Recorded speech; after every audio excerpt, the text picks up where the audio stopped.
Years was the buzzing center of arts and culture in Ikoyi in my time as Sule. If you know, you know. I was really at the core of it. So she was co-owner of Ogbori House. She's also a culinary whiz. She has a business called Rishi, which is into cultural food. And current venture, Soto Gallery in Lagos, promotes contemporary African art through exhibition and workshop. Now, somehow, she manages to still combine all of this by having a full-time job as the Director General of the National Arts Theatre. I have no idea how she does it. Please welcome Tolani. Okay, introducing the gents. First up, I'm calling Mr. Adiyemo Oshokubi. I'm shamelessly a huge fan of his. He's Nigeria's leading architect, amongst many. There's a handful of them. And you know, there's so much confidence actually coming out of Nigerian architecture these days. So, Mr. Adeyemo Oshokubi is here. While you walk in, I will introduce you with the accolades. In 2007, Ade and Patrick Oshokubi formed a partnership named Patrick Design Consultants, PWDC, as a vessel to interrogate ethno-tropical contemporary architecture. As a co-creative director of PWDC, Adeyemo has been involved in a number of projects throughout Nigeria, spanning across different technologies and scales. These include residential, educational, commercial warehouses, office buildings, and even places of worship. His design emphasizes maximum utilization of materiality and craftsmanship in order to achieve an aesthetic that has redefined the architectural narrative of the built environment in Nigeria. He comes with many awards, but in 2021, he was awarded the best architect by the International Federation of Interior Architects. In 2022, Arc Daily, a leading international architectural online magazine, nominated Abidjan Mosque, a recently completed project by PWDC, for the Building of the Year Award. There are many things to be. So let's welcome Adeyemo Oshokubi. And finally, introducing Mr. Patrick Oshokubi, who is the other half of this dynamic duo, PWDC. Let's welcome him. He's probably best known as the founder and of the exclusive Lagos lounge called Indie, which is a creative director. He's a creative director, designer, hospitality entrepreneur, and so on. Patrick was actually trained as a lawyer, but he's a self-taught designer who is creating waves in the design industry. Patrick started an African arts and crafts shop in Camden, London, before he moved back to Nigeria, where he managed a furniture company and so many other creative pursuits. But I think launching Biliki, that was really the end of the story, because Patrick showed us how to set a new standard when it comes to interior design spaces and something that he terms quiet enjoyment. So please welcome the panel.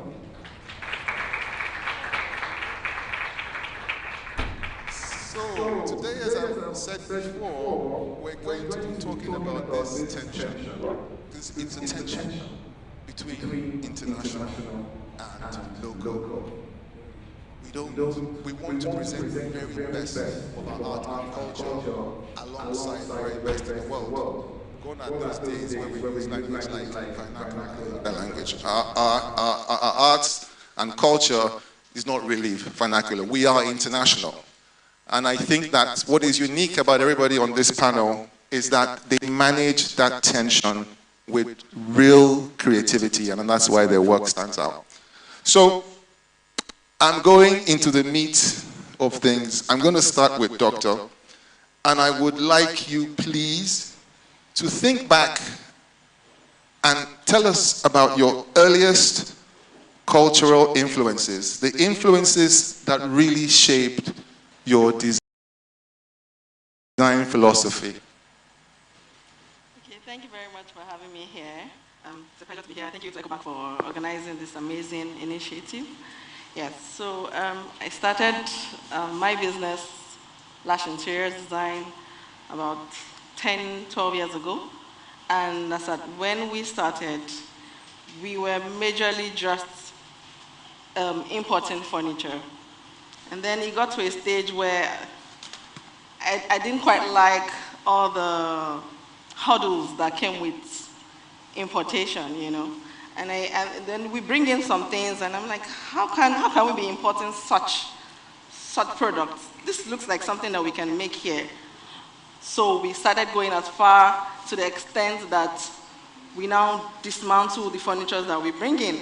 And then we see that, oh, this is wood. How come we can't do that here? How do we need to bring this in and then take so much time, pay custom duties, and all of those hurdles, stress, before you bring such product in? So we started gradually, and then we made one product. And I put that one product online. I can remember that exact day. I put it on one platform, and I kid you not, in less than 2 hours, I got like 10 calls asking me, what is this? Is this here? Is this available? Was this made here? People couldn't believe it, and it was just a wooden table. That was it. And when I noticed that interest, I'm like, this is something. I can't let this go. And that's how we started. Wow, so it was organic. Yes. It sort of grew. But was there anything in your childhood that made you think that, I mean, when you look back now, was there anything maybe that was already pointing to this? Growing up for me, I always liked to be handy. I loved technical drawing. I loved all those creativity things. And so I'd always had interest in looking at pieces wherever I go, and all of that. That's what drove me even into tearing up those furniture pieces. I was so inquisitive, so from childhood, and that's how I got here today. Thank you so much for that insight. I'm going to go to Ade now. I'm going to ask him the same question, that think back into your childhood. What are the cultural influences or anything that that sparked back then that is showing up in your work now? I think I'm coming to some kind of realization that there was a major impact on my childhood when it comes to what we're doing nowadays. But, you know, it took some time for me to realize it, to be honest. I mean, as a child, used to go back, I'm from Ikorodu, so I used to go back to Ikorodu to sort of like spend time with my grandmother, and you know, used to think, oh God, you know, because my grandmother was an Erelu of Ikorodu, Erelu Oba. So there are like lots of indigenous things that used to sort of like happen, you know, that I was exposed to, but it didn't register at that point in time, obviously. But when I now look back, I can see, you know, the signs or where some of these things became somewhat instilled. So after, you know, finishing secondary school, I then crossed over back to the United Kingdom. And I'm a bit ashamed to say this, obviously, but, you know, going back to the UK, there was this whole thing about wanting to shed the African identity and trying to blend in, like, yeah, I'm not from Nigeria. No, I wasn't even speaking like that at the time. I had this funky American accent that that I was using to sort of like, you know, just basically just living in some type of denial. And going to, because I always wanted to be an architect, right from when I was in school, but I couldn't realize that dream in Nigeria. JAM wasn't favorable. So getting to the UK, managed to sort of like, you know, get into a school of architecture. And what then happened is the architecture that I learned was very Western, and, you know, the theories and the history and all the things that I was the knowledge that I was acquiring then was just very foreign.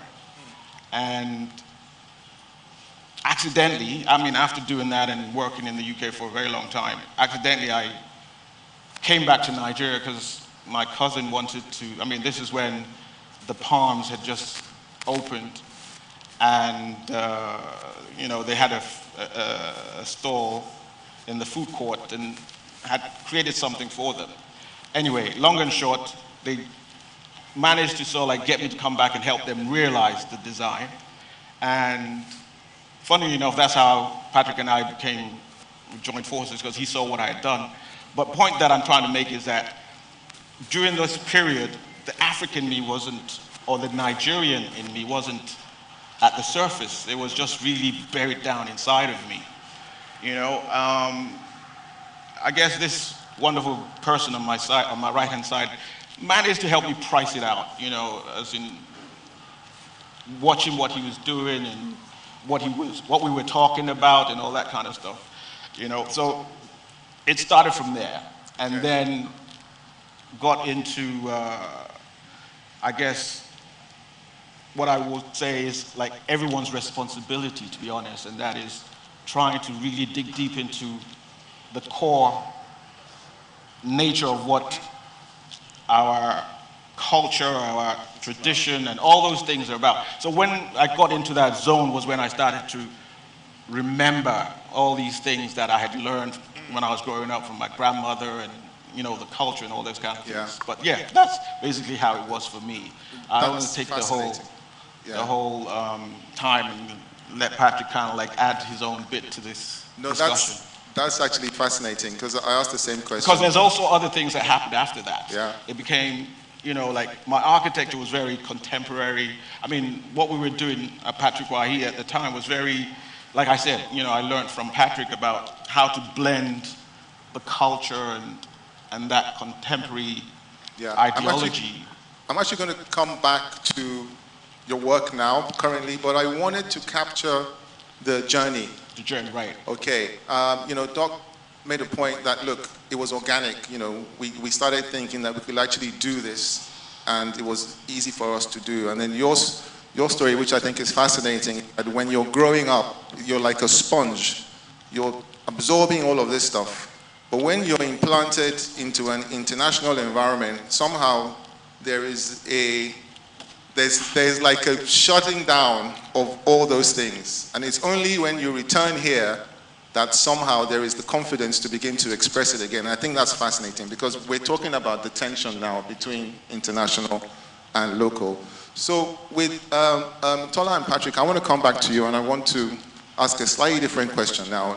Now I really want to understand, because I've been, both of you, I've been in your spaces, and I'm not saying this to blow the horn, but you manage that tension really well between expressing, it's obviously African, but it's not, I mean, I hate to say it, it's not about Prince and, you know what I'm saying? But yeah, so what is the emotion that you're trying to get across when you create a space? What is that emotion that you want people to feel? Yes, Tola, sorry, you go first. Good morning, everyone. It's great to be here. Can you hear me? Can everybody hear Tola? I think it's dropped. Can you hear me now? Yes, better now. Okay, great. Good morning. So I think for me, just touching on the question you asked very briefly, was always about showcasing us in the best possible light. And how do we do that in the context of contemporary design? I think when I first came back, when I was in the UK, I did art history for a long time, and it was very European, it was very this. But I remember my project in school was actually, everyone was doing High Renaissance in Rome, Impressionism in France. I was like, Bruce on a Brakpea, we're going to go and explore Nigerian modernism. I tell you, who's this person? Don't worry, he's very famous in Nigeria. So I think even from 18, I was very passionate about what we have. And I always felt that we have so much, but we didn't have an appreciation of what we had.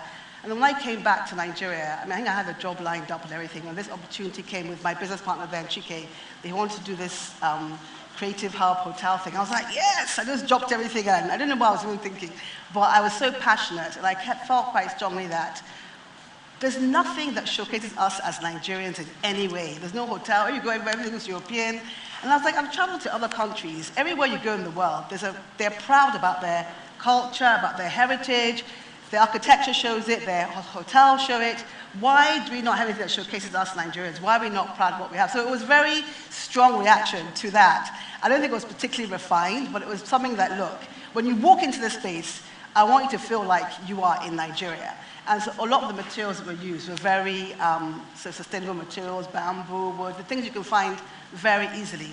Of course, over time, there was a refinement. But I think, for me, obviously art is a fantastic way to bring our culture into the space. But I think it's always about, look, we have a lot to offer. We don't value ourselves enough. How can we do this through art, through fashion, through everything that we do, everything that we have? How can we express who we are in the most sophisticated way, I guess? Yeah. Thank you very much for that. I'm going to ask Patrick the same question.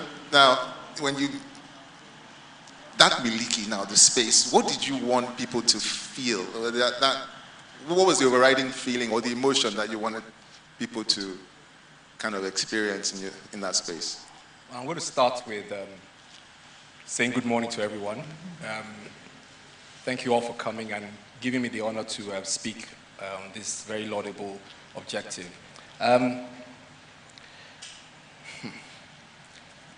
There was a positive selfishness in my reasoning.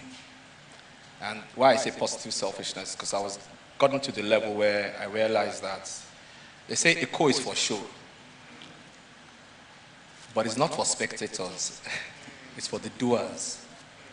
And I was always waiting for someone to come and fill up this gap while I did other things to make a living. And then I realized the idea I had, there was nobody who was going to do it that would satisfy me. And I decided to do it for my purpose first and satisfy that need, that gap. And then hopefully I'll be able to share it with others. But your original question was what motivated. So it's not only about that and how did I get there. My philosophy as someone working in design is, if the West never interrupted our natural progression through the occurrences of exploration, slavery, colonialism, how would we live today? What will this room look like if it was based on pure indigenous design? So what I try and do is project in my mind how I think we would live today through design, especially interior design. And that is my overriding philosophy. That's what guides me. So I try to embed as much of our culture, our heritage, into this framework of Western sensibilities. I always think, for example, when I go to homes of non-Nigerians in Nigeria, there's beautiful Nigerian art, well, the ones that I hang out with. And growing up as well, there's always a mix of Nigerian heritage and this Western framework as we grew up. I remember back in those days, standard thing, you had this stuffed lizard from the north. It was standing in everyone's house. You had the cushions from the north. You had, I call those chairs civil servants. They're Scandinavian designs, but sometimes you had local cushions. You had calabashes and all these things that were always part of the Ife, the Oyo ones. Ikoyi Hotel, you know, in the car park. So when I left Nigeria, came back after 12 years, I realized from what my sojourn in the West, I realized that what these guys do, they take their culture, their heritage, and they break it into small pieces. And each one becomes a facet of business. So I thought, if I had to do that for myself, I better go home, back home to the origin of where this thing started, so that I can influence the outcome from the source, and then embed that into the design. Because I could have easily been importing things in the UK from Nigeria and then be putting it into my space. It's interesting because you were actually, you were in the UK basically pushing African arts and crafts. So you had that interface of seeing how it was being received. Yeah. So it was probably a position of advantage, you know, that. Oh, definitely. That gave you the confidence to say, you know, let's not tone down, you know, the real culture that we have lately amassed over time. So that's it basically. It's answering the question, how would we live today if the West never intervened in our progression, and try to make that front and center in what I do. So all the things that the West said, or our objet d'art, for example, that was savage or was spiritually non-aligned, I take them and put them front and center. I have some people coming and like, it's looking a bit jujuish kind of thing. But I said, well, it's not for you, it's fine. And that's it. So basically, just to answer that question, is what leads me in my design philosophy. Thank you for that. And I think maybe this is a good time, maybe this is a good time to say that it is not a lie that a lot of our arts and culture is embedded in spirituality. A lot of the art that we celebrate historically is actually art that grew up around the courts of the kings, and it was all about worshipping deities and stuff. We can't get away from that, unfortunately. Okay, so the next question, I'm going to keep it real now, okay? So we've gone to the background. We're now moving into the real world. And, okay, the environment has its limitations. So there's aspiration, and then there is the creative journey. And I want to get to that creative journey. I want to talk about the issues like, Ade, for you, what are the challenges in trying to deliver a building that really does have this local and international feel with the right balance? What's it like for you trying to put together furniture? Sorry, is it possible to show some of their work? Because I think that maybe sometimes it's quite difficult to express. This is a creative conversation. It would be nice if, because I think you probably shared some images, right? It would be good to have those images up. So what are the issues? What are the issues? I want us to be able to walk away from here.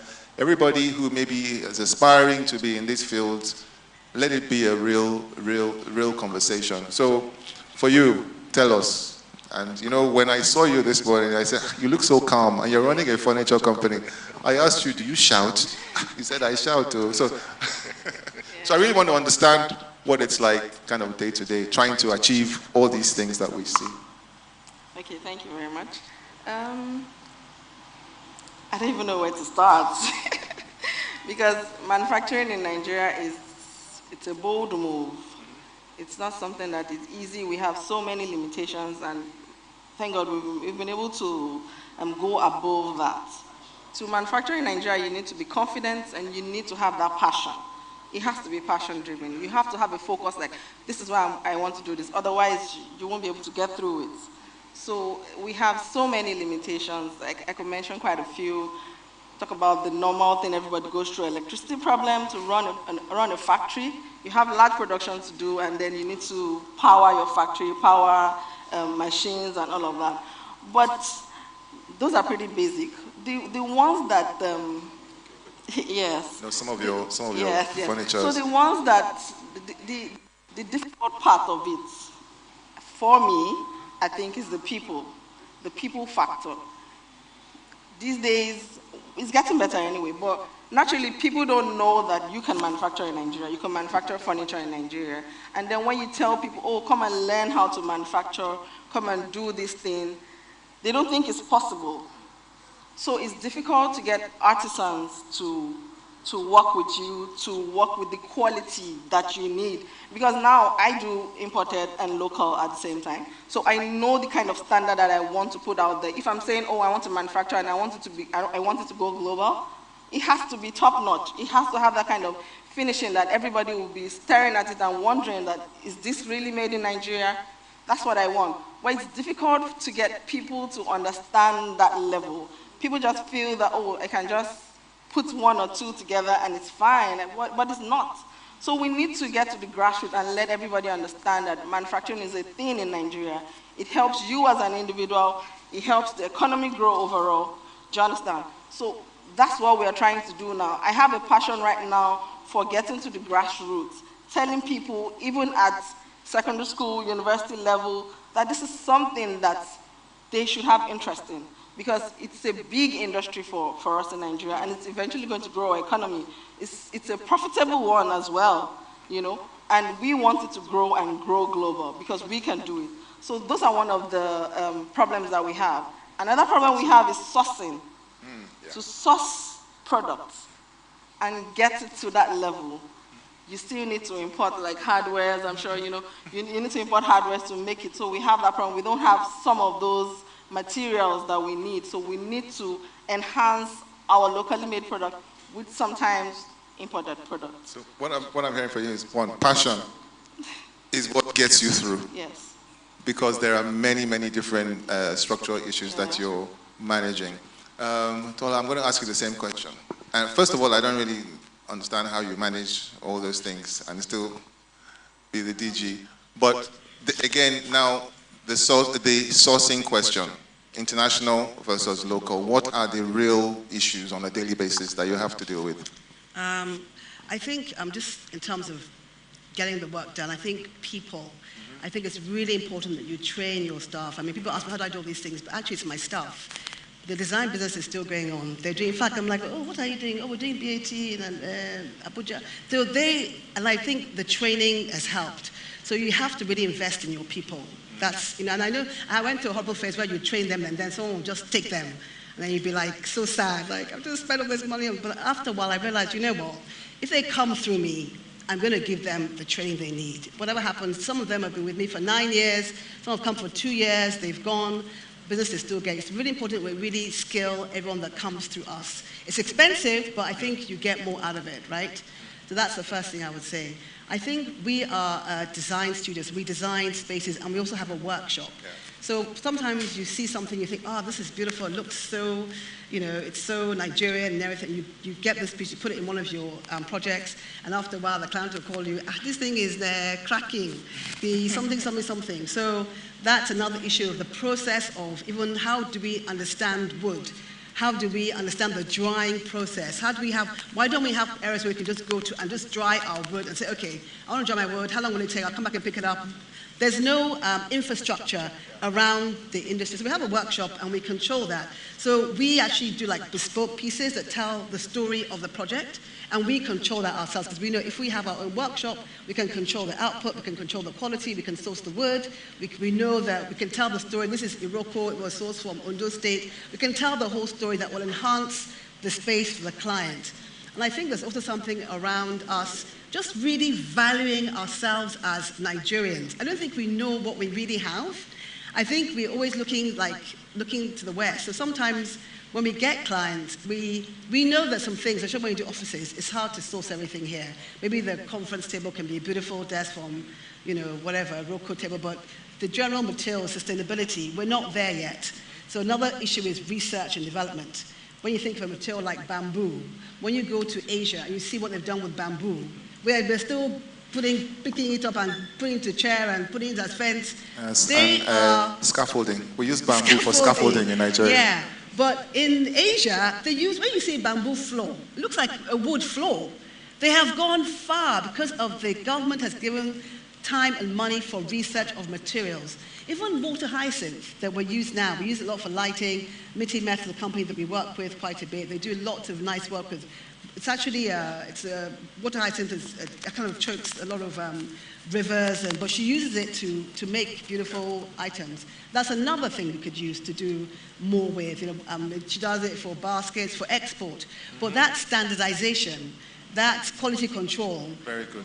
The infrastructure around that is still not there. So I think for us as a studio, we've kind of found the balance between, if it's an office space or home space, telling clients to understand the value of having pieces, art that will kind of enhance your story. It's your house. I'm not going to do what I did for Mr. Tokumbo, because it's your house and your personal, your personal items and the things you source around your own country are important. That piece of art, So I think we need to just value ourselves more, and in doing so, the industry, the government, put money behind what we have, and we're blessed. People are looking for wood. If you go and buy a table in the UK, it will cost you like £30,000.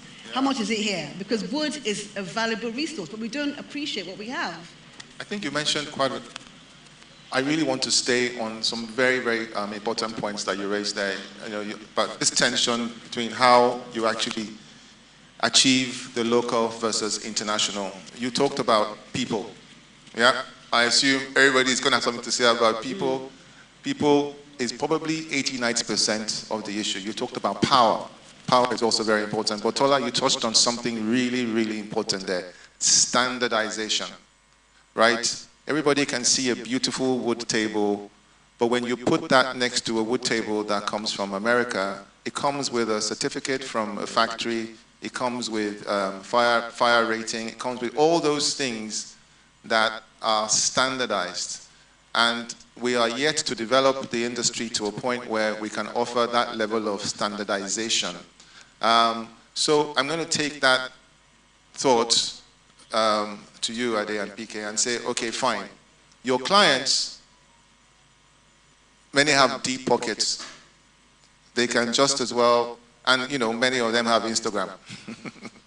They can just as well point at a picture and source a table from, New York, from Dubai, if they want to.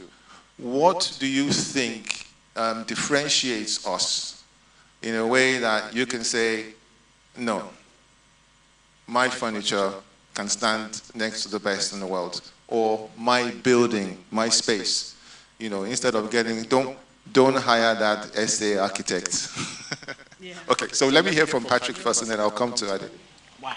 Well, for me, because I'm working mostly in interior design, I'm very clear what my strengths are and what I offer the target audience.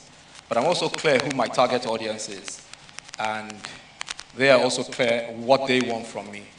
So with the person who can point to the on Google or whatever and choose their stuff coming from America, more power to them. I mean, that's their taste. But there are some people who are waking up to the question I'm asking. They want more heritage or more culture or more of our indigenous design sensibilities reflected in their house. So there are some people who would look for me particularly for that strength. And that's what I offer. So that difference in the reflection of our heritage in my work is what allows me to sustain my business and also keep clients coming. So it's back to that culture, that heritage. How do I squeeze it into that table and make the person think, can relate to that table in a way that it's not foreign, and can even talk about the table, maybe because I ask my clients what they want, I do some work on them and find out what their preferences are, and it might be First Act 77 or a spiritual parable or story, and I'll embed that into the piece, therefore giving the client ownership in a way about the story and why they wanted that. So it's basically using using our culture, using our heritage to create personalized stories on furniture, for example, for the client. And possibly that's why I don't have too many clients, because there are not many people who want that and who know that I do that. Yeah. Okay, thank you for that. I'm not sure about you not having many clients, but hey. So I'm going to ask you the same question. Basically, what is it about? Basically, how do you deliver that originality that allows your buildings to stand tall and proud next to the best in the world? Wow. I think first of all, what it is like, I've been doing this for a very long time. So, you know, the experience, the knowledge that has been acquired, so like gives me that confidence to say, you know what, this can be delivered. But there are challenges that go with that. And what I've actually discovered over time is I need to find a way to get rid of all my clients. You know, Patrick was saying he doesn't. You have to, sorry, can you say that Get again? rid of clients. And I tell you why I say this. That's an interesting Some concept. of the projects that I've been able to do without having clients, you know, get in the way of that creativity are the projects that have been somewhat successful. Obviously, you know, to survive in this environment, you will and do need clients, right? Have you ever had a client that said to you, hey, I don't care what it looks like, just go ahead?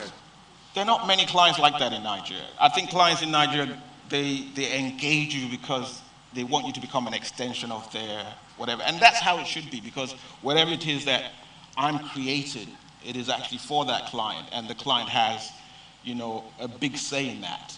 However, like Patrick said, if a client wants me in that mix, I mean, that's when they would approach me. But why I said I want to get rid of clients is because I just feel that they get in the way of things, and But they pay the bills, though. they get in the way. And unless you actually are very fortunate and you find a client that is like-minded, deep pockets doesn't really matter, you know, because the deeper their pockets, the more they want.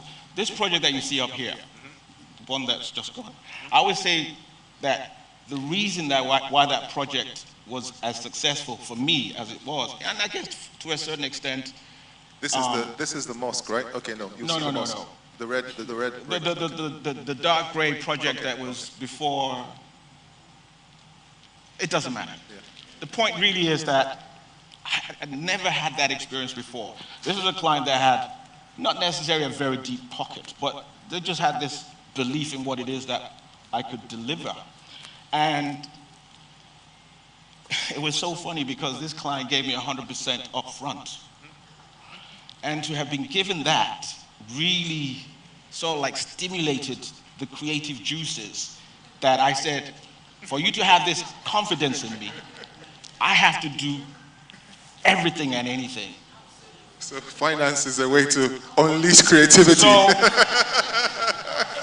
and you know, one of the reasons why Patrick and I actually responded to Titi when she invited us was because, first of all, we're here in the hospitable environment of EcoBank.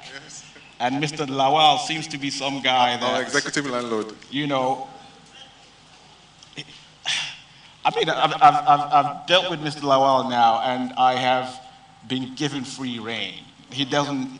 I mean, limitations, Wow. yes. But I had no idea, really. So the reason So why... the client is there in the room.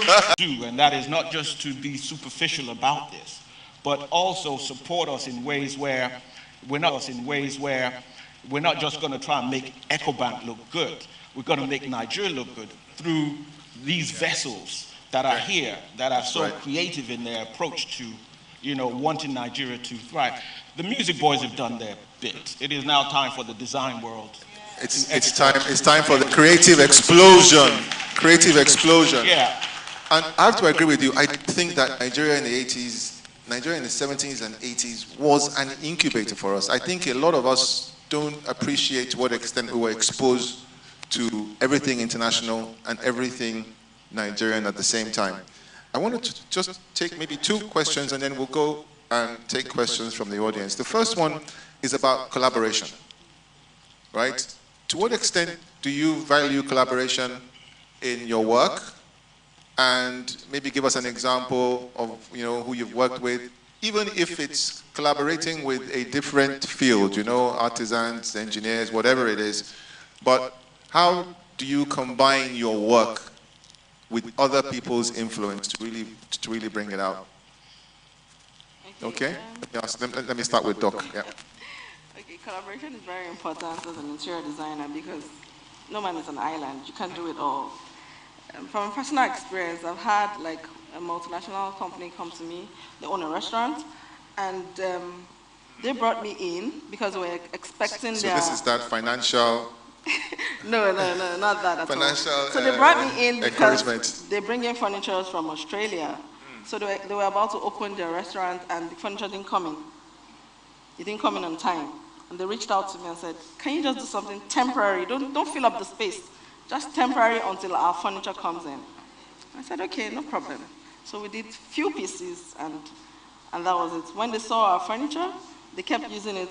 And they said, oh, we can't continue using it for that long. Our imported furniture is here. It can't go to waste. They called me to come and install for them. I said, okay, fine. I did the installation and I saw the pieces. But they were not comfortable, I must tell you, because they had to open so many branches and they couldn't keep up with that timing for new furniture to come up from Australia for each branch. And they had seen what I could do. It was so easy for them to just say, you know what, Lash, they call me Lash. So, you know what, Lash, please, we can't continue doing this. We've seen your pieces, and we've gotten approval from our head branch that you should produce furniture for us, for our business. But the problem was, they wanted to do like 50 branches in a year. Wow. And they said, Lash, you're going to close down your furniture for me, just for me alone, because we want you to just be producing and be stacking it down. It's a good sign, but I can't do it all, right? So, what would it take for you, and this is now, the way one question leads to another now, this is another thing. What would it take for me to do it all? For you to scale up in a radical way and be able to meet that demand, 50 branches in a year? Yes. What would you need to do? What kind of, in terms of your capacity, what level of multiplication? Just give us that. Okay, which yes. you need to do. And in finances. I would love to do that. For me to scale, for us to scale, our manufacturing plant has to be very standard. We have to have technological advancement to be able to produce things in so much quantity that it will be standardized. So imagine you are just working with just handcrafts and you want to do 100 chairs and you need to do quality control on those chairs. You know, each piece you have to look at it and do it. Now you're relying on just people that I mentioned. It's a bit difficult. But abroad, they have machines that could replicate some things, that could make some processes so much easier. If they want to, there's something we call sanding of wood. So if they want to sand wood, they have big machines that you can load like 20 pieces of wood or 30 or 100 inside, and it will go in at once and come out finished. And then what the artisans will need to do will now be joinery. But we don't have that here yet. So, yet, we're going to get there. So technology is what is going to really help to get to that scaled up level. And then people that I mentioned, we need to empower more people to know that they can come into manufacturing and do this with us. Wow, okay. So investment, technology, I mean, you never know. There could be somebody here, there could be an Elon Musk here, or somebody that wants to drop some money. I would ask you a question about collaboration, but hey. But is there anything that you want to say about collaboration? Because I know, for example, PK, I know you work with a lot of artisans. I've seen you at different levels of frustration, looking at steel erection or all this sort of stuff. But is there anything you want to share about collaboration now that really supports your creativity? Yeah, Patrick. Collaboration requires courage and an open mind.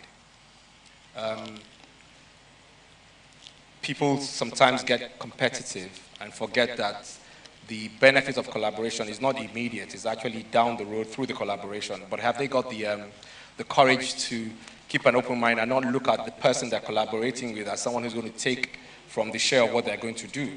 So you need to think, forget about the money or the financial goal of the collaboration, and think more about the non-monetary aspect. How am I working with this person? Does this person get me? Are we creating something? And then once you've created that fusion, or you've gotten that as a foundation, then you can come together and start pursuing the money. So the first thing about collaboration is an open mind, courage, and forgetting that, and putting the money at the side, and remembering that the goal here is, can we work together on a shared objective and deliver quality? But because of our economic situation and how it affects individuals, lots of people just say, I'm going to work with Patrick, see what I can take from him, and run off with that idea and go and do it. So a lot of times you're always, is this the right person? Is this not the right person? While you're thinking about that, the opportunity has gone, and you know that it required collaboration. And then you're now asking yourself, am I actually up to it? Can I do this thing? Because you're asking yourself questions all the time. Right now, the collaboration I would like to do, please, I'm talking to everyone here. I'm working on furniture, our local furniture, trying to make it like someone like Lash, but I'm trying to work on the textile aspect of our furniture, what you call upholstery. How do we incorporate our local growth in Adire Eleko, Akwete, Funtua cutting, the dyeing in Oshobo, the dyeing in Kanu? How do we transfer that onto fabric that has resilience for commercial or upholstery use? We have a lot of beautiful material. That's why fashion is flying now. Everyone is wearing.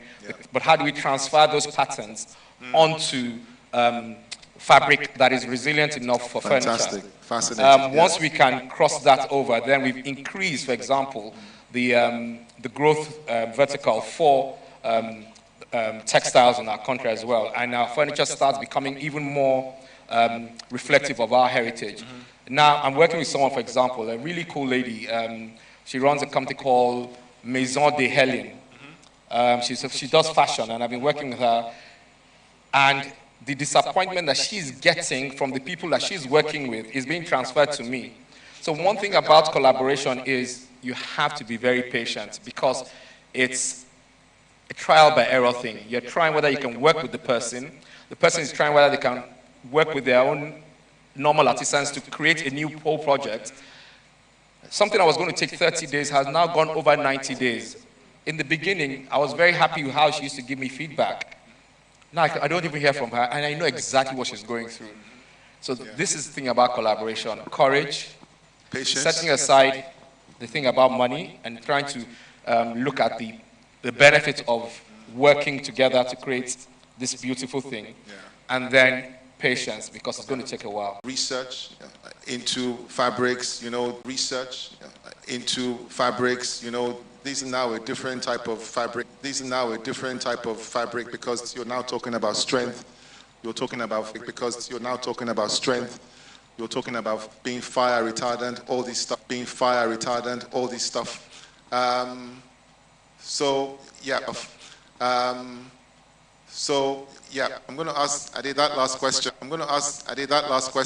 And then the next question is going to be, we're going to look into the future. We're going to look into the future. Okay, collaboration? Okay, collaboration? My response is actually somewhat looking into the future. And I found that there's a major disconnect between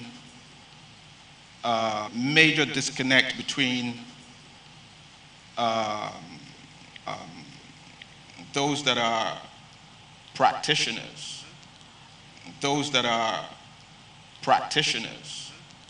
and institutions like universities, colleges, and the likes.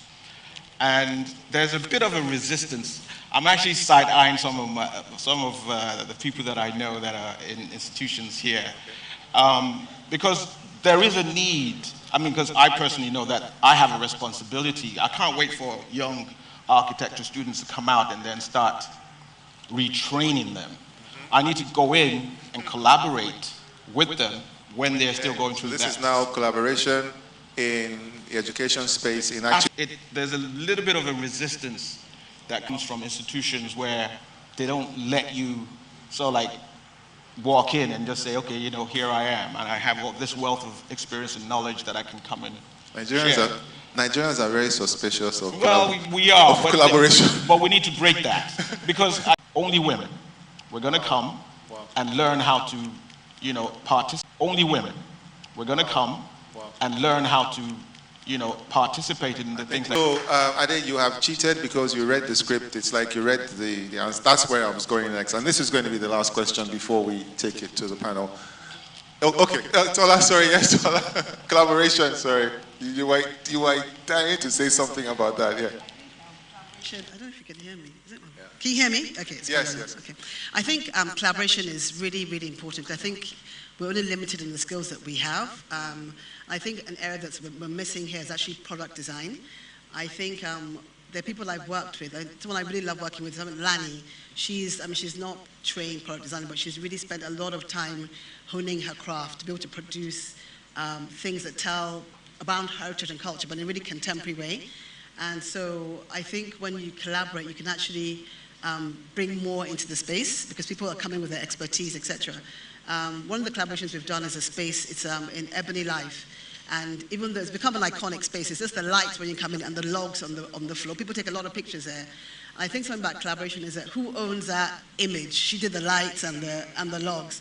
But every time she posts, don't take a picture and then she'll see it, she'll post. She'll always give the credit to the designer. And that's the level of maturity, I think, that even though I did the lights, and the lights are beautiful, we designed the lights, but she designed the lights. So I just feel like with collaboration, we can do so much, and we need to really, really, like what both of you were saying, all this stuff is actually around product design. How do you understand the material? How do you make it function for what you want to use it for? How do you create new things from using our local materials in a way that will work, will sustain, like your artisans will understand? So I think we need to develop a product design curriculum using what we have locally to enhance our spaces and create things. And then to speak to what you were saying as well, scaling up. I think scaling up. I mean, you design a piece, and then obviously it goes for, you do a prototype, and then you can scale up, and you can sell, and then you can export. And that is from product design. So this collaboration is really key with art. We work with a lot of architects. I think that when you collaborate, you go bigger. And I think it's really important that we understand that. It's hard because sometimes you're like, this, the funding and money is not that much, but, and share it with someone else, but I think in the long run... You have to share the money, yes. Yeah, in the long run, you actually, the job comes up better and you get more comes out of it. So I think it's really important. Thank you so much for sharing that. It's so important. And Patrick's point is important. If you really want to collaborate well, don't put the money to the side and allow the creative experience, allow the end product to be what actually drives it. Now, for the final question, I want us to look to the future. And I've said about each one of you, the aspects of your work. The question I want to ask you is that what are you doing to recreate yourself, pass on this knowledge? Ade already talked about what he's doing as he's teaching. But beyond that, right, do you ever think about legacy? And what does that look like for you? Yeah, I know. I'm going to ask you important questions. Again, I'm going to start with Doc, legacy. For you, I know you're scaling up. I told you, 50 branches a year is nothing. We're talking about 500. So if you're talking about legacy, for me, I interpret that as just consistently doing things properly and doing things very well. Continuous improvement. Yes, continuously doing things properly. You don't have to announce, but you can't say, oh, I just want to create a legacy with this. Everything you do at each step with your work is already your legacy. And so passing on that legacy is important. Is important. The way you do that is letting people know that this exists. And this initiative that EcoBank has created is wonderful because it's letting people know that this exists. And this is the legacy that we're passing on to people that have come here. Do you understand? So that's it. We need to continuously let people know that this is going on. And right now, I just started my internship program in our company, Lash Interiors. We call it the FLIP, Lash Interiors internship program. So again, this is training. This is taking training. Yes, so we're your taking work into an organization and training people. Yes, and training people, different stages of production, different stages of manufacturing, the welding, the upholstery, the furniture manufacturing. You come into our company and you decide which of these manufacturing processes that you want to learn. And that's how we're going to keep putting ourselves out there and then spreading the legacy. Okay, thank you very much. Lash Interiors, they're looking for a big investor. Tola, legacy. Wow, it's a Yes. big question. I think for me, I think legacy is really always been, I think what I've always been passionate about is really presenting our culture and heritage in a really compelling way to the world and ourselves, and making people understand that we have so much value in what we're doing. Be it interior design, our designs are very Afro-modern. They speak about, us as people.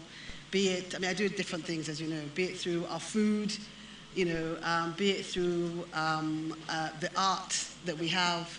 We're taking some galleries to the Middle East in a couple of months to show that Nigeria has a lot, So I'm very passionate about just showcasing the best, showing us in the best light. Putting Nigeria in the best light possible. In the best light possible, but yeah, and the way that tells our stories in a really compelling and contemporary way, I would say, yeah. Thank you, that makes a lot of sense to me. So, Ade, if I'm 50 years, fast forward 50 years, and I'm interacting with one of your buildings. Yeah, so... What am I saying? What would you like me to say about the architect? Funny thing is, I never really think about it. I never think about it. I just let whatever it is that I'm doing take its own form, shape, or whatever. And the honest truth is, this question obviously gets thrown around a lot of the time. And, because you hear it so often, you always start to try and conjure something up in your mind that what do you want to leave as some kind of legacy? And I've always said that I just want to plant something in the minds of, especially the young people that are coming up, that, yes, because you see, there's nothing new under the sun, right? So anything that you're going to do, it has been done before. When Isaac Newton was, discovering gravity, he didn't see it as something that was going to become some legacy or something that people will still be making use of. So I just want to go through life, do the things that I can do the best possible way that I can, with the help of the likes of Mr. Lawal, with a little bit of money. Our executive landlord, I keep saying. I'm just going to keep calling out his name till it registers in him. Calling him out. Till he drops that money. Yeah. But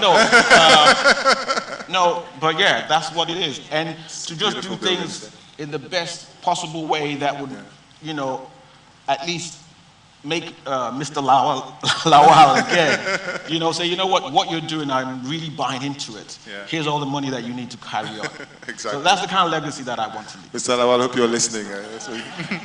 Okay, thank you. So for Patrick, I'm going to slightly reframe that question, because what we're celebrating here is we're at a point in time where, it started with, our fabrics, then it was our music. It has gone into our fashion, exactly. Nigerians, we don't look outside for the driving, how do you put it, influence now. We're very confident about it. And everybody on this panel, they're here because there's somebody that celebrates that confidence, in Nigerian art, culture. And so, Patrick, when I say legacy, I want you to know, okay, so this confidence, where would you like to see it go? What are the heights for you? Do you think we're there? Where else? How much higher can we go? Well, if we all think about it, in the past 10, 15, nearly 20 years, all the good news out of Nigeria has been stemming from our creative industry and possibly tech as well. And if you look at the people who are pushing these things, they're a younger generation. So clearly, in terms of where the legacy is coming, it's actually with the younger generations in terms of that. For me, I'm very confident that Nigeria will be okay. Yeah. And that's simply because the weights or the subliminal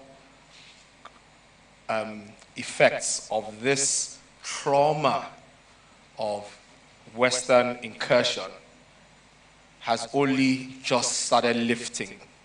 And you're seeing it as our enterprise is becoming more homegrown, more confident of its heritage, more confident of its culture.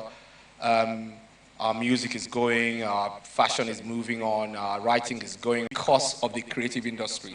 The creative industry, when it builds up, it's going to be the one that's going to be the savior of our economy because we own the roots of it, the components of it, the knowledge of it. You can't tell me that someone in Scotland is going to make better egusi than me. That's impossible. I know that I can't make haggis better than them. They own that. Or pizza in Italy, or a Japanese samurai sword. I can't do that. But when it comes to our African things, I'm going to do it to world-class levels. So it's about taking all these components, all this heritage, all this culture, all this youthful energy, and using it to implement solutions that have best practice as a standard. Because these things are for us doesn't mean they should be world-class. So in terms of legacy, if I have to go back to that, what do I see the future? The future is our culture in all its ramifications, taking to world-class levels that the world will have to contend with, whether they like it or not. Standards. Correct. Standards. Just the way you go on Instagram now, you're seeing non-Nigerians singing Nigerian songs, even though they don't know what it is. Everybody's testing the food and saying, I like a goosey and fufu and all that kind of stuff. They're having to imbibe it. Our film industry is growing, it's getting better. They don't mind. My father's shadow just names. got recognition at the Cannes Festival. So we're growing, So I see the future being the world-class standardization of our heritage in all its ramifications. Very soon, we've got clothing, we've got fashion, we've got cuisine going on, we've got writing going on, we've got music going on, we've got film going on. Very soon, carving will go on. Pottery is coming up. Welding is going to go up. Beading is going to go up. All these things, they're all going to come to the surface because the more we rely on our heritage, the more we're going to have to collaborate to create this beautiful thing for the future. Absolutely. That's such an amazing place to stop. And thank you for that. If I'm like you, I'm really pumped up by where Nigeria is going. And it brings me back to the theme, how we build, how we live. And what was resonating in my mind was, you know, there's a generation that just focused on building. So it was the doctors, the lawyers, the, you know, the structural profession. And I think, which is good, because that creates the structure and the life around us. But after that comes how we live, you know. It's about the heart and mind. It's about the soul of the people. You know, the soul of the people was what we have ignored for so long. And I think for finally, the true soul of the nation is being expressed through our creativity. So that makes so much. Thank you so much for that. Okay, now your turn. You think it's easy to ask the questions. So can we see? Okay, how many questions are we allowed to take? Does anybody want to? And so, please, I need help with this so that we know who's raised their hands. So we have a gentleman we have 3 questions so far, 4. So I'm going to start in the order. The gentleman in the brown jacket behind you, and then yourself next, and then the lady over there. Yeah, thank you very much. I'd like to say thank you to EcoBank for organizing this. So my name is Dayo Adenubi, right? With Asset House Limited, we're a proprietary real estate company, right? We have units, apartments. So but now we are currently focused on mainland and on shortlets. So if you've heard about Crestview, one day maybe the Chinese will just come and do it. I think it's a very good question, actually. The Chinese will come and do it. They are doing. The Chinese will come and do it. They are doing Adire now, and they are commercializing. You know, someone will just come and achieve this and basically eat everyone's lunch. And you see a foreigner taking, you know, all of those spaces. Okay. So I don't know if we are thinking. And what I like the idea of partnerships, but. And you were saying something the other time about taking out the money aspect. I think it should be the center of the conversation, because banks were able to achieve this with and you have to make this money the center. How, you know, rather than owning 100% of one, why not own 50% of 10? Okay, you know, so all of those kind of that. And then my second question really is now, I know that, you know, just a bit looking outside this event, really still design and building, but this time around, how we live, right? Rather than looking at it on an individual basis, let's look at the city we live now currently. How are we thinking about designing and arranging the city for the future, for the number of people who live and converse, who move around the city every day? How exactly are we, you know, urban planning, rather than just, you know, individual buildings and businesses and all of that? Just how so are that we thinking about that? we don't lose the essence. Dio, did you say, sorry, what was your name again? Dio, I didn't. Dio, okay, thank you. Amazing question. So two things there that I want to spread out. Number one, 250 million, I don't know, depends on what you think Nigerians are. Huge market. Everybody has a home. The question is, how do we take the very best of design, make it affordable? The warning there is, if we don't do it, I'm not even sure I'm allowed to say that, but you kind of know where I'm going, right? If we don't do it, it's going to happen. They will go and find it. That's question number one. Question number two is, who's looking at street architecture? I mean, if you go to Denmark, I mean, which is one of the places that I just think phenomenal. When you look at their road, you look at the way they design the handlebar alone that they hook their bikes to. It's beautiful. If you look at the street light, it's not just functional, it's beautiful. When are we going to start to take this creativity, take it, scale up, and start to really apply it to our environment? So who wants to take the first question and who wants to take the second? Okay, PK, you go. Mentioned the Chinese. And if you understand the back end of the Chinese growth, it's hugely subsidized by governments. Hugely. They've even got to the level right now where there's infighting going on and prices are dropping, and because they're making surplus to demand. And that's because the government has been fueling growth simply by subsidizing. So that answers the question for me. The gap between the good intentions of the government in our country, I didn't say they don't have good intentions, I said the gap between their good intentions and their actual implementation of those intentions holds the canyon with the answer. That's where the answer is. Once they're ready to move from talking to actually doing, then the people in private sector, as usual, will rise to the occasion. If you look at just the design of schools, I always ask myself, why do our schools look like rectangles with triangles on top and squares as windows? It's always been like that. And we've got lots of architects here. Beautiful people can come up with really interesting design that can make the kids actually sad to go home. They will be motivated to learn.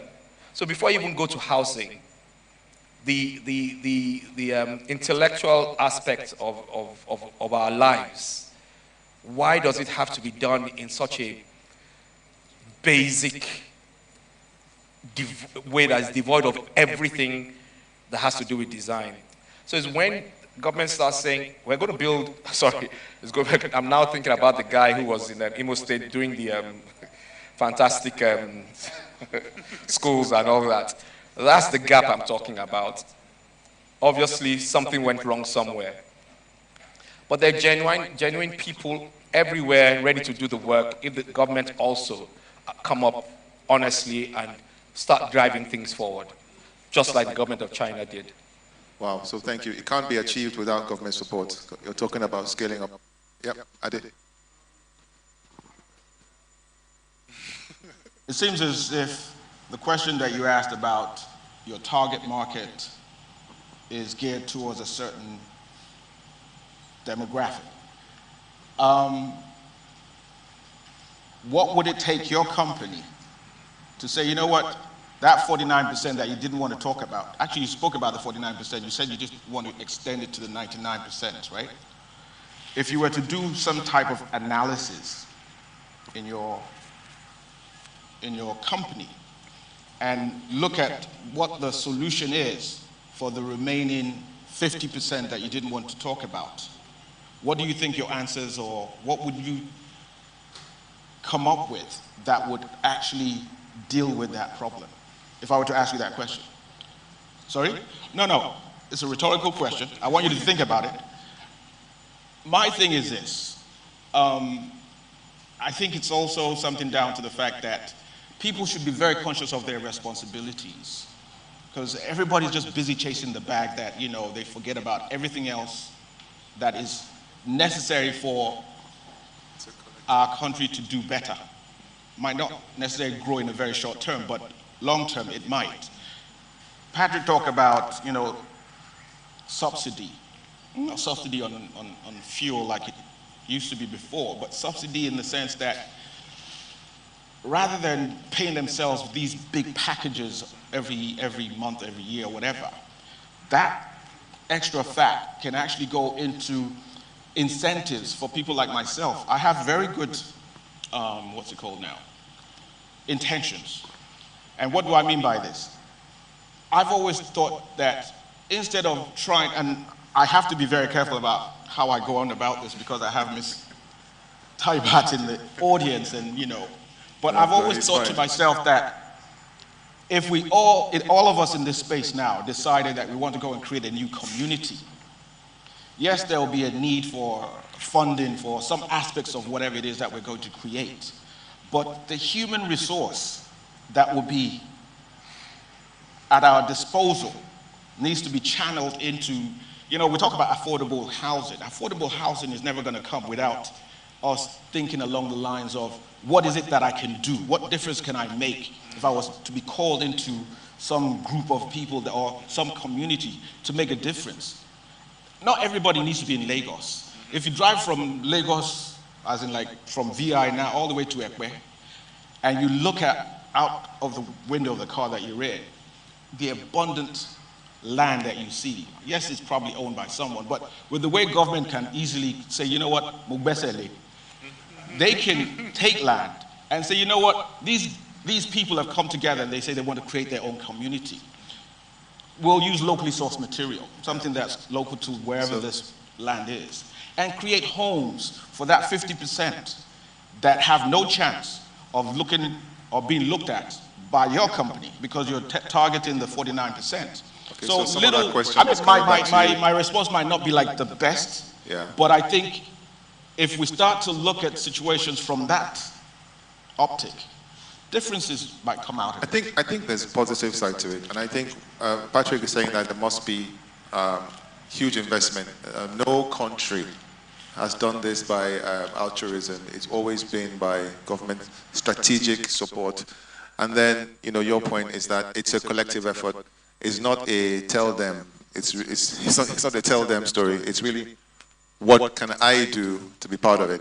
Okay, I want to make sure that we get all the questions in. So, yep. So, thank you.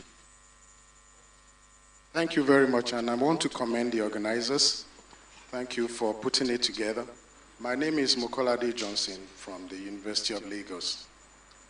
We're at an auspicious time. Why do I say that? This is a time that architecture as a faculty is unbundled all over the country. So in one summit that I attended last week, I was telling them that the university is a ready army for a lot of things. And, you know, we are prized to be able to intervene at this time. But this is my reasoning for what we want to say or what we want to do. You know, you want to design and build, you want to find out how to do it. I discovered from the research perspective that we've abandoned all the units that we're supposed to do. That's why I like the view of Pat when he's saying that he wants to do it for himself first. So, leather bags from Milan. He's not concerned about somebody in downtown Eko.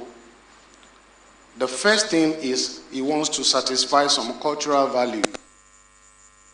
Many vocations, indigenous vocations that are supported by indigenous systems of knowledge that is already extinct. One of them is the blacksmith. And these are vocations that supply architecture and the heritage that surrounds it. So my question is, what do we do about them? Doc is good. She has some vocation training in her company.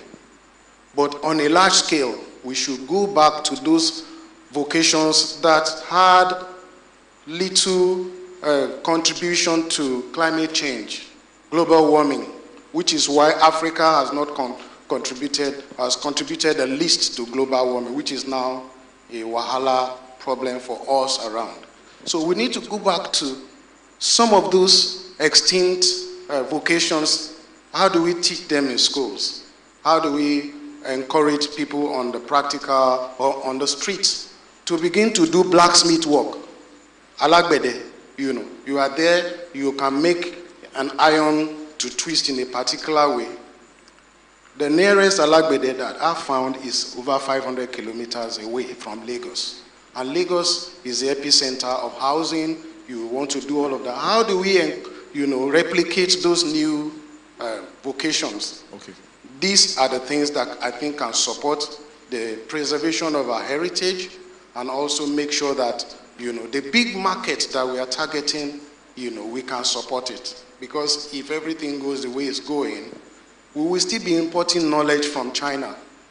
Adire, I went to the market the other day, I couldn't buy because they were not even original. The fabric, the materials, the cotton is not there.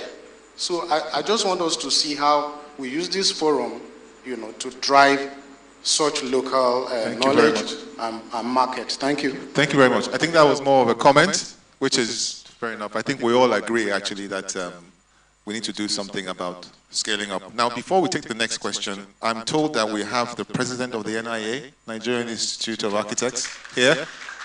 Oh, wow. So you've been here all along. Can we take a comment from her, please? You have been very participatory. I've seen your gestures. I'm sure you're dying to say something, so please. Thank you very much. Let me first of all thank EcoBank, Mr. Bolaji. This is a great gathering of minds, and the Nigerian Institute of Architects is very pleased to identify with this program. In fact, we're working in collaboration with EcoBank because everything that concerns building and living, as you put it, is directly under our turf. And I'm very proud of one of our members seated there. Ade has been doing very well, making us proud not only locally, but also internationally. I have been very impressed with all the speakers here. And let me single out the ladies. Thank you very much for doing a great job.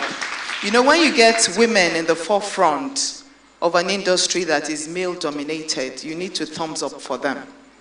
Because I know it takes a lot of resilience and a lot of creativity to still be standing shoulder to shoulder with your male colleagues. So I thank you for doing this on our behalf. I was quite pleased on, your presentation on what you're doing in the furniture industry using our own local materials and also content and everything. Same with the other interiors, please. I'm very, very happy with what is happening here. And this is what the NIA wants to continue to develop. When Ade was talking about what happens between school and outside, it's very important. And I'm very happy. 3 of the lecturers from UNILAG are seated here. There truly is a gap.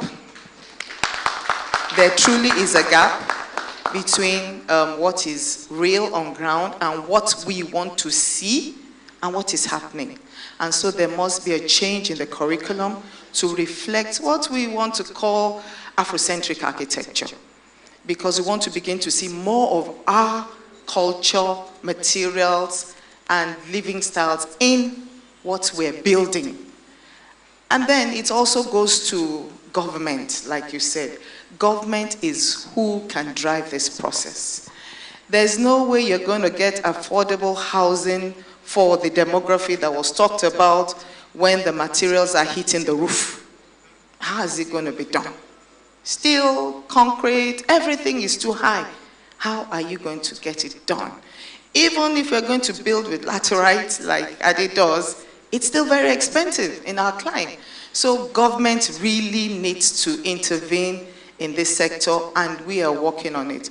On the town and gown, that is practicing architects who have this experience, we are talking also with the schools and even with government to ensure it's not only those in academics that are lecturing, that we have built into our curriculum practicing architects like what Ade did out of the country to be part of the curriculum in the schools of architecture. Because we know that a lot of the things, even that we have in our local building systems, they are passed on from generation to generation. So if somebody who's caught the fire for that isn't allowed to come in, and all we're teaching is Roman architecture and history of architecture, how do you get that mindset from coming into the new generation?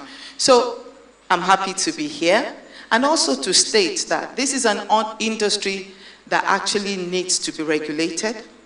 One of the things that killed a lot of the things that were made in Nigeria in the past is low quality, no standards. So that's why people don't want made in Nigeria, they want things that are made abroad. So while we encourage the local content in our manufacturing, in our designers, in all kinds of people who call themselves all kinds of titles, we live in a climate where everybody wants a big name, whatever they're doing. Let's make sure we have a regulated industry. Let's make sure there are rules, regulations, and standards. And this is where the Nigerian Institute of Architects comes in. And we're making sure that our architects are living to that standard. So once again, EcoBank, thank you very much. The NIA is proud to collaborate with you. Thank you. You very much for that. Words of wisdom. We need to, again, I see you're touching on that point. We have to raise our game. We have to standardize and not to be shy of our creativity. Okay, I think we have time for just one last question. Can we go to the lady now? Okay.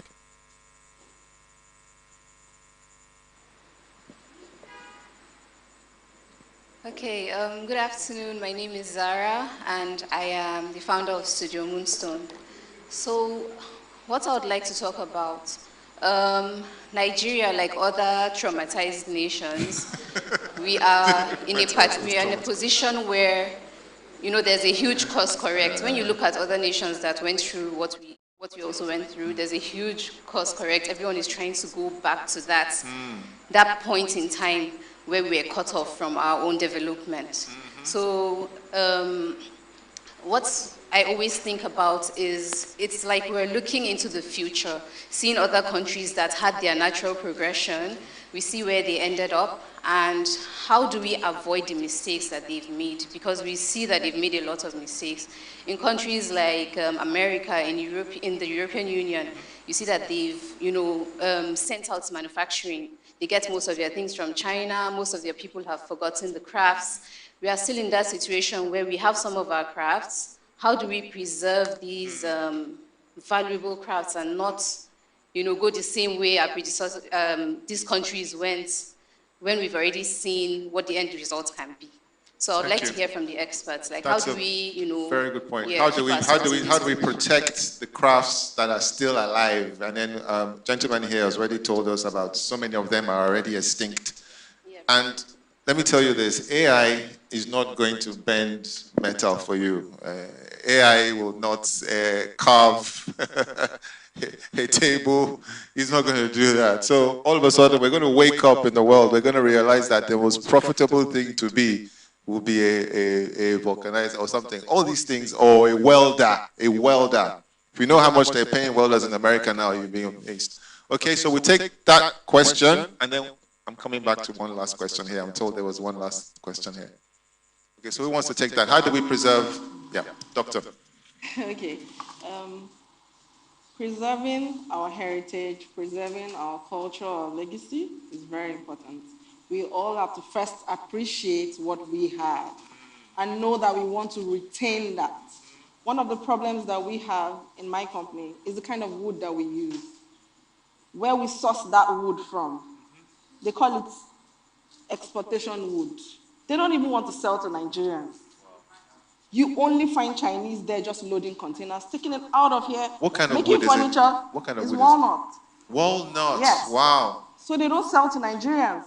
Before Wow. you do that, you have to pass through a lot And we grow walnut trees. Yes. We age them. Yes. And then we just export. Yes. Wow. So you just find Chinese there. When you go there, you have to start begging to please, can you sell some? They'll say, wait, let the Chinese finish loading before we now give you it's like, what's left. It's like leather, you know. They only sell the scraps in the market. Yes. The very best goes to the Louis Vuitton and the... I think our government has given them that allowance to do that. Because even when you go down to the forestry, they'll tell you you need to pay this, pay this. All of those things are just to limit you from getting that wood so that they can export it. Right? So we need to appreciate what we have, and government has to help us to do that and expose people to what we have. So in doing that, after we cut through that grassroots level, appreciating what we have, we now have to create awareness. And that's part of what we're doing here today. We have to create awareness that manufacturing in Nigeria, retaining our own products, growing things locally is important. And that knowledge also goes into schools, telling people in school that you can go into school and learn welding. You can go into school and learn the basics. As basic as plumbing, you can go into school and learn that. So awareness, government initiatives, all of those things are very important. We can't do it alone. We are just examples for government to use us and tell people that this is possible and this is possible, and then we get things done. Thank you so much for that. Now, please, I usually don't like people saying government. This is why you should be in government. Okay? Government is not what other people do. Government is what we should all aspire to be. The next point I'm going to make is if your son says, I want to be a welder, don't have a prayer session. Because he could make you very rich. PK. Is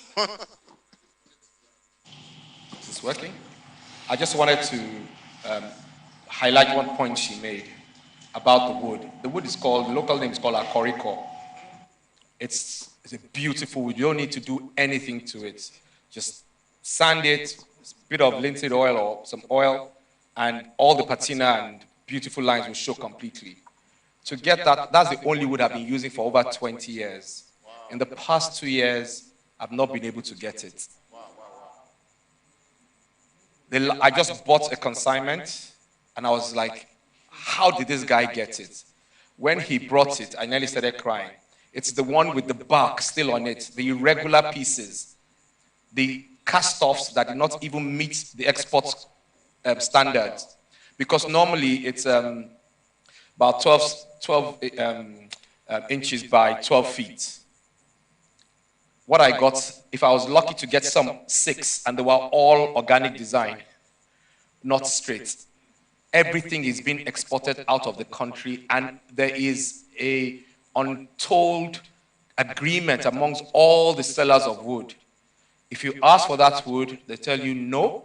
You either buy mahogany, because that wood, there's nothing to do to it. Just sand it, and the beauty is clear. The Chinese are buying it, like she said, by the container load. What the government has just done for shea butter, the shea nuts, please, anybody who's listening, we have to stop exporting our wood. We have enough indigenous industries who who are crying out for quality material, for quality wood, and they are being stifled. There's a cartel going on right now. Yeah. You can't get that wood. The one, if they're selling it to you, the one that they're selling to the Chinese, they'll sell it to you at over 30,000 naira a plank. So when this guy told me he got for 22,000, I thought, my goodness, buy 2 million naira. I've just bought 2 million naira of bark, of tree bark, is what I've just gotten now. I don't know what I'm going to do with it. Yeah. That's it. So, wow, thank you for that. Ladies and gentlemen, it's an epidemic. What is it? It's very, very urgent. And please, the young people here, go into government. Go there. It's not for other people, it's for us. Why? Because we need to be able to take control of the decisions that matter for the future of this country. Okay, one last question.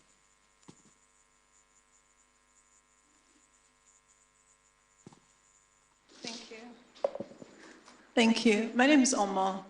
And I don't know if this is a question, a comment, Comment's a rhetoric, observation. An appeal, an observation, a rant.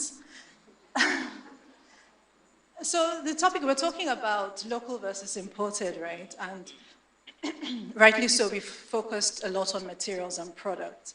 I'd like us to just think for a moment, maybe a bit more, about the intangibles, right? Policymakers, educators, decision makers, the students, the young designers, to please ask that question to ourselves also about what are we holding on to when it comes to our values. Are we going to go back to the things that we used to be known for?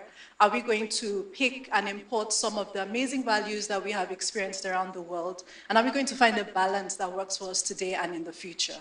I'm going to give you a couple of examples. So for instance, Mr. Femi has been doing my metal work for maybe 15 years. Well, Mr. Femi is very, very old now. Tola, I think you know, maybe know Mr. Femi. And there's nobody else I can work with because his values are impeccable. If he tells you it's going to be Monday, it'll be Monday or Sunday nights. He's not going to tell you a story. He might not be like the most creative, but he's disciplined. His protege, I forget what they call them, apprentice.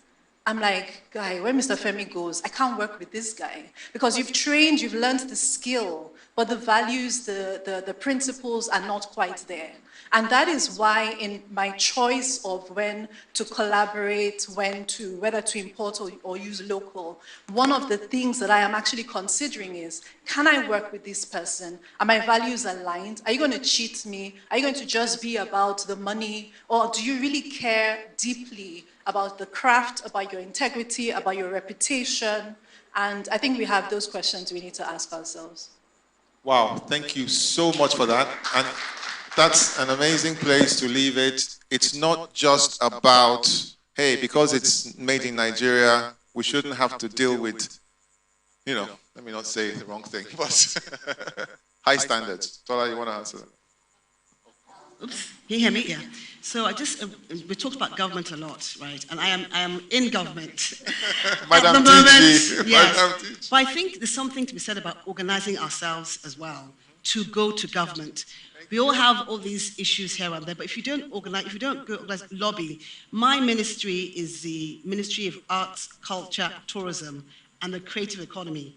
And there are at least 44 subsectors in the creative economy, which that covers hairdressing, welding, everything. Can you lobby them to stop exporting our wood?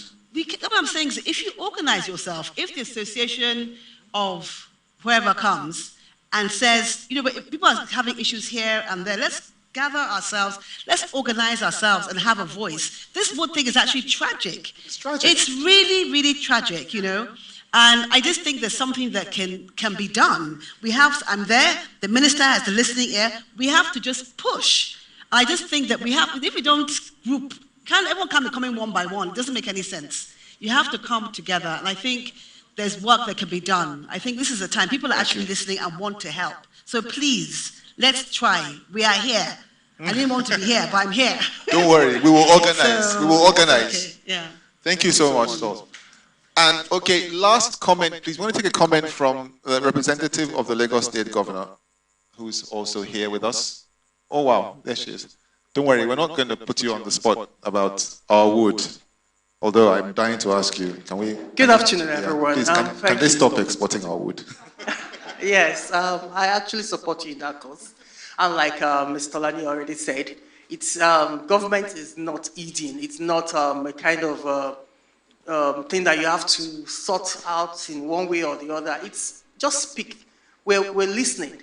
Whether the national or the state level or local government, every government is listening here. They want to know, they need you, they need the populace to assist them in pushing policies, in effecting what you need so that they can work better. So the exporting our wood, just like shea butter that has been stopped, can't be stopped. In fact, I'm sure if you get it right, it can be done before the end of the year. Yes, we only need to come together and speak in one voice. If you that are practitioners already feel that this is a burden to your business, to your impacting your business in the wrong way, then why should we continue doing the same thing that are not giving us the right result? Just tell the government, say it, put it, when this meeting is over, I'm saying it, the change can start from here. So let us have your communique, let the right government, the right sector understand what has been debated, what has been discussed, what the problems are, and this is the way forward. I'll tell you, they will thank you for bringing it to the fore. So that's what government wants. Just let us know how to help you. That is the aim of every government, to serve you. Thank you so much. And I think that is an amazing and wonderful place to stop. I would like to thank everybody on this panel for sparing the time today. I know that you're all very busy. It has been an absolute pleasure to be up on this panel with you. We thank you. I'm sure EcoBank thanks you. Maybe you'd like to say a word? Okay, nothing. Okay. And sorry, we have a comment from, yeah. You have a speech. Oh, wow. Guys, can you please give a round of applause? We actually expect this from the governor. So please, let me help you up. Yeah?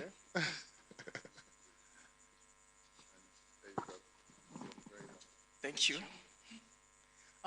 Good afternoon, ladies and distinguished ladies and men. I'm not the governor of Lagos State. I'm sure you're very aware of that. My name is Adebukola Agbaminoja, and I'm here representing the Lagos State Governor, Mr. Babajide Sanwo-Olu, who would have loved to be here, who would have loved to share with you, listen to the messages and the pains and challenges that you go through in this industry. But unfortunately, he cannot, but he would not let you go without sending a speech which he wants you to hear, which he wants to propel the industry as well. So this is a speech. I would like to, before I go on that, let me recognize everyone as well. So, distinguished ladies and gentlemen, EcoBank, thank you for creating this, for giving us a platform to which we discuss these issues that are before us. Mr. Bolaji Blawal, the MD, we're truly grateful. The architect, yeah, the president, we recognize you. The panelists and our moderator, thank you very much for a wonderful session. All architects, all designers, all educators, all engineers, businessmen and women, members of the Fourth Estate, especially the Nigeria Institute of Architects, I want to recognize you especially because this is about your talk. And thank you very much for being here.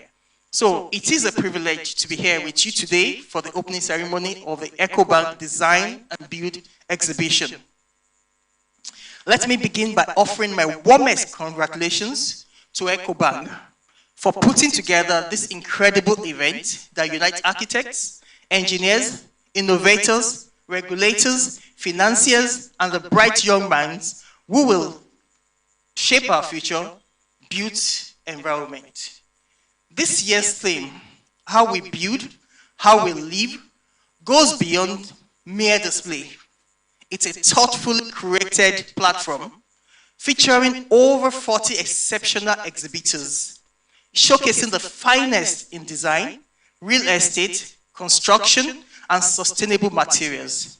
It is a chance to dive into innovations that are not just visually appealing, but also environmentally friendly, resilient, and highly functional.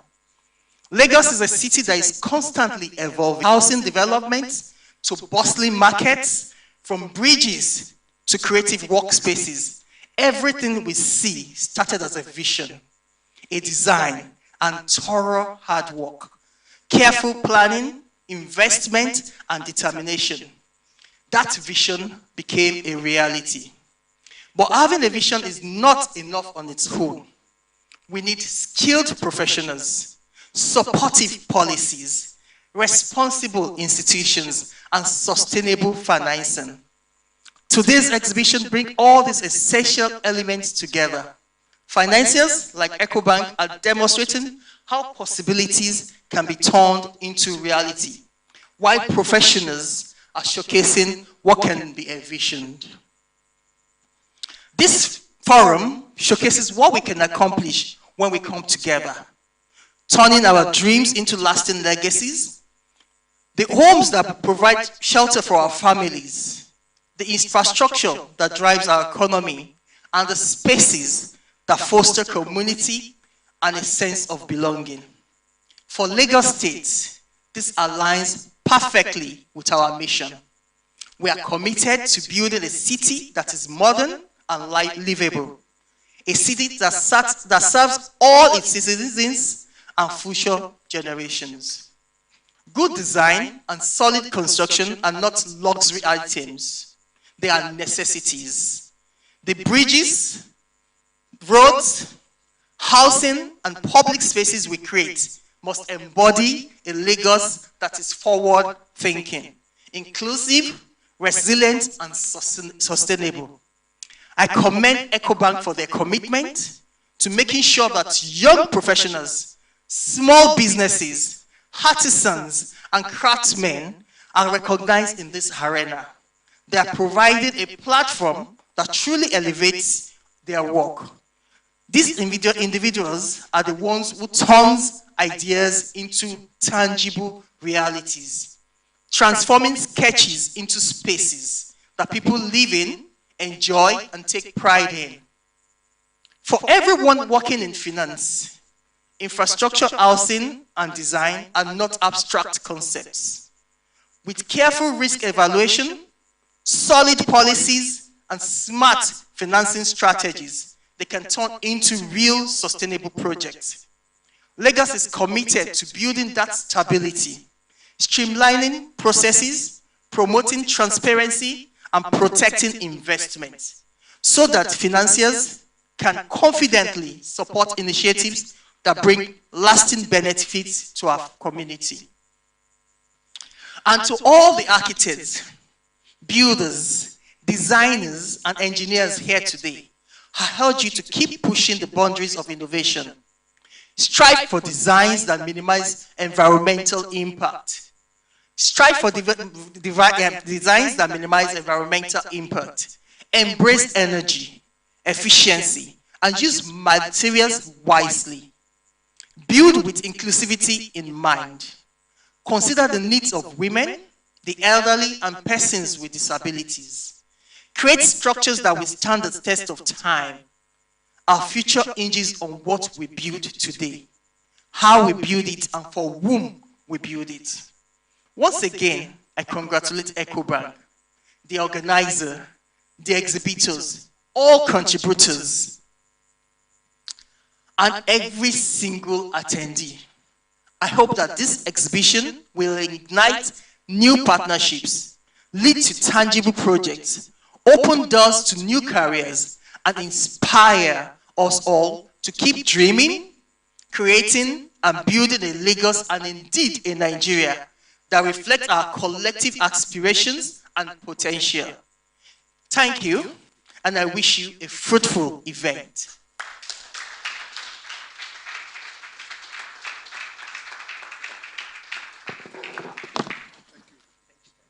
Thank you very much. Please give her a round of applause. Thank you very much for representing the governor.